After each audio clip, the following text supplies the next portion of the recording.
C'est bon. Zin, dugal.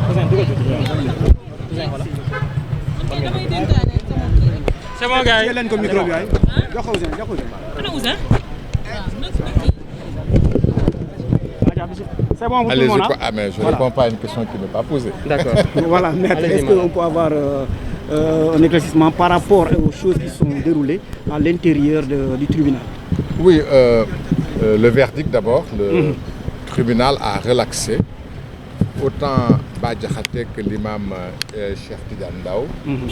Le tribunal les a relaxés du délit d'offense à une personne dépositaire des attributs du chef de l'État. Donc aujourd'hui, le tribunal, les juridictions sénégalaises ont réglé une question. C'est une question relative à une prétendue diarchie au sommet de l'État.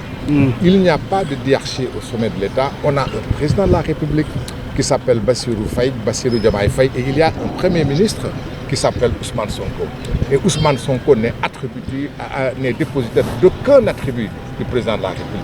Il est chef du gouvernement, il est premier ministre, c'est tout. C'est important, mais c'est tout. La justice le rappelle et la justice le ramène à l'ordre. Il faut qu'il sache garder sa place et garder sa tenue et avoir de la retenue. Ça, c'est la première chose.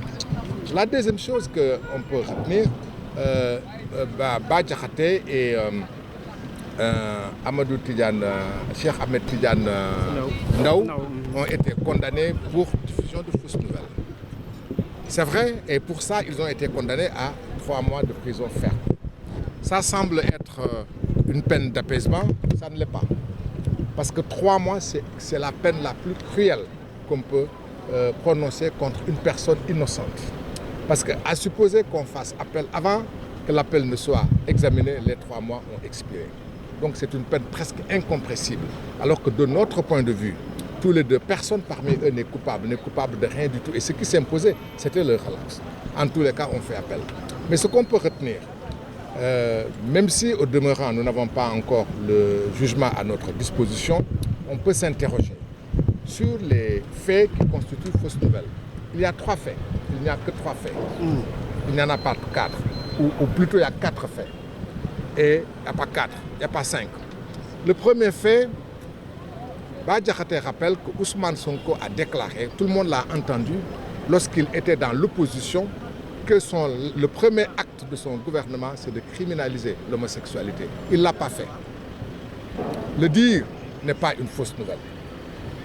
Et personne ne peut dire ou contester que Ousmane Sonko a déclaré aux yeux et devant toute l'opinion sénégalaise que lorsqu'il sera élu, il va criminaliser. Le dire n'est pas une fausse nouvelle. Première chose. La deuxième chose, sans entrer dans la vie privée de quelqu'un, Badjakate a dit que Ousmane Sonko a nommé quelqu'un comme 5e vice-président de ce parti. Cette personne a été accusée, a été citée, a été punie pour acte contre nature. C'est un fait. Ce n'est pas une fausse nouvelle. Ça a été prouvé par des documents, ça a été prouvé par un jugement, parce que la même personne, sans que je ne cite son nom, a été jugée par le tribunal militaire et condamnée pour cela. Ce n'est pas une fausse nouvelle. Le troisième fait que cite Badjakate, c'est de dire que Ousmane Sonko n'a pas dit la vérité dans son livre et dans sa déclaration de patrimoine qu'il avait faite. Parce qu'il avait dit n'être à la tête que d'un patrimoine composé exclusivement d'une maison. C'est faux parce qu'il a vendu une maison qu'il a acquise avant d'avoir fait sa déclaration de patrimoine. Ce fait a été prouvé par un acte. Donc ce n'est pas une fausse nouvelle parce que c'est un fait connu et déjà publié dans la presse. Il a un 4e fait. Il a dit que M. Bassirou Diomaye Faye, inspecteur des impôts, avant qu'il ne fût nommé ou élu président de la République, a fait de la spéculation foncière, puisqu'il avait un titre foncier, disons, un bail, un terrain qu'il a vendu à 200 millions ou 100 millions à quelqu'un d'autre. Voilà les 4 faits que Badjakate cite. Et aucun de ces faits n'est inventé. Chacun de ces faits est prouvé. Nous ne savons pas si le tribunal a dit qu'un de ces faits constitue une fausse nouvelle, mais si c'est le cas, on est en droit d'être circonspect et de nous interroger. Dans tous les cas, nous estimons que Bah Diakhaté n'a commis absolument aucun délit, n'a commis aucun fait qui peut être qualifié de délit. C'est pour cette raison que nous ne sommes pas satisfaits du verdict, même si ça semble apaiser certains, ça ne nous apaise pas parce que nous ne sommes pas satisfaits. Et puisque nous ne sommes pas satisfaits, nous allons discuter avec notre client et probablement nous ferons appel. Même si, avant que l'appel ne soit examiné, Bah Diakhaté sera libre, il reste qu'en dernière analyse, il faut que la vérité soit dite. Et il faut que justice lui soit rendue. Nous estimons, pour ce qui nous concerne, ces avocats, que justice ne lui a pas été rendue.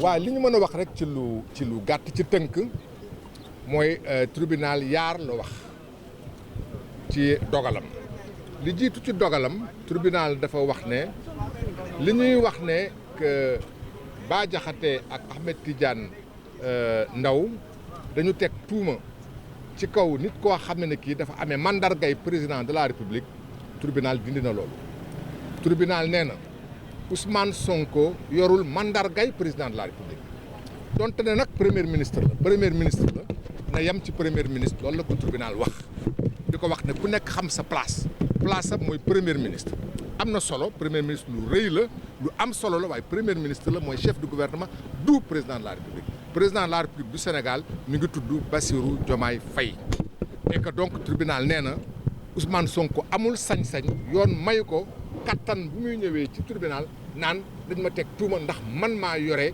mandargay président de la république amul mandargay président de la république pour loolu yoon nee na amul dara lu muy teg Bah Diakhaté wala Ahmed Tidiane Ndao yaareel ba tribunal nee na que am na ay xibaar yu Bah Diakhaté lawal nee na xibaar yooyu la laluwul ci dëgg loolu tax moom ak Ahmed Tidiane Ndao ñu daan leen kenn ku ci nekk 3 weer ma ne nag 3 weer du lu tuuti da ngay ànd lii de tribunal de wàññi na mbir mi oyofal na ko woyoful ndax 3 weer mooy peine bi gën a metti ci tribunal su dee kiñ koy teg jàpp na ne moom lañ koy teg tegoowu ko defu ko ndax su defee d'appel balaa d'appel bi di ñëw 3 weer yi dina moo tax ñu ne mooy peine bi gën a metti waaye mani suñ ne dafa lawal ay xibaar may wax ne dinañu jaaxal ñun avocat yi moo tax ñuy def appel ñu fas yéene def appel suñu waxtaanee ak suñu client ba pare parce que suñu client ñoo ñuy wax def leen wala bu leen def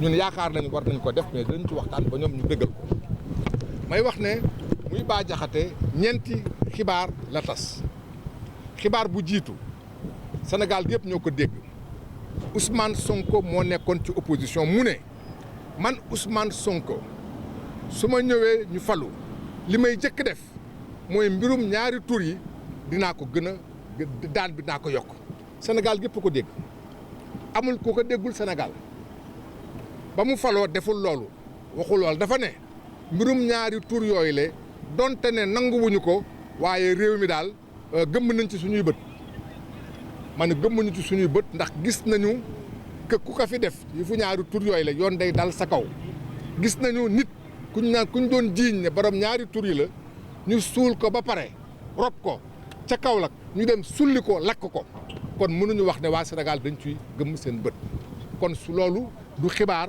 boo xam ne dafa laluwul ci dëgg muy benn xibaar ñaareelu xibaar bi Bah Diakhaté def dafa ne Ousmane Sonko jël na nit boo xam ñu ngi koy jiiñ ñaari tur yi dañ ko koy jiiñ mais jiiñ googu ñu ko koy jiiñ dafa am ci lu mu lalu ndax kooku soldaar la woon ba muy nekk soldaar muy sàkku ay xale lu soldaar xale yooyu porté ko plainte ci général bi tëj ko kaso ci biir armée yamul ci loolu mu ñëw tribunal militaire daan ko kon kooku amul sikki sàkk ne am ci ñaari tur yi da cee bokk kon tudd ko du xibaar boo xam la luwul ci dëgg muy ñaar ñetteel ba Bah Diakhaté dafa ne Ousmane Sonko bi mu waxee ci kayit bi mu bind ci livre bi mu bind ba mu ne moom Ousmane Sonko def na déclaration de patrimoine wane na benn kër dong la am mooy kër gi mu dëkk Bah Diakhaté ne loolu laluwul ci dëgg ndax Ousmane Sonko ñaari at après dafa jaay kër te kër googu mu jaay mi ngi ko jaay lu ëpp ci téeméeri million te ba mu koy jaay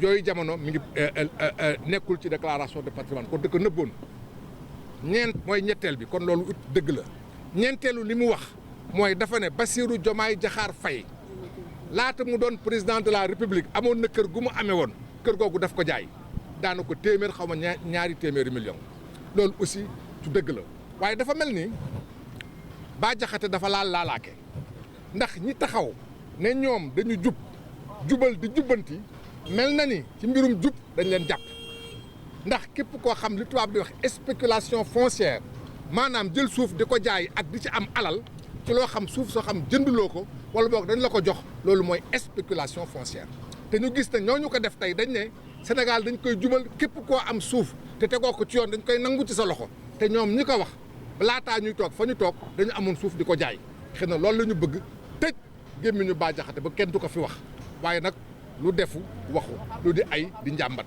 kon defe naa ne looloo tax ñu jàpp Bah Diakhaté waaye suñu lay dañuy xool rek ci yoon nga xam ne bi yoon dong la ñuy xool seetuñu leneen seetuñu ma Samba seetuñu ma Demba nit su ñëwee ci yoon day jàpp ne da nga am att nañ ko ci yoon ci moom moo koy xalaat wala att wuñ ko ci yoon ñun jàpp nañ ne att wuñu ko ci yoon ndax Bah Diakhaté defu fi dara loo xam ne fii laluwul ci dëgg loolu laa amoon lu may wax ngeen baal ma merci.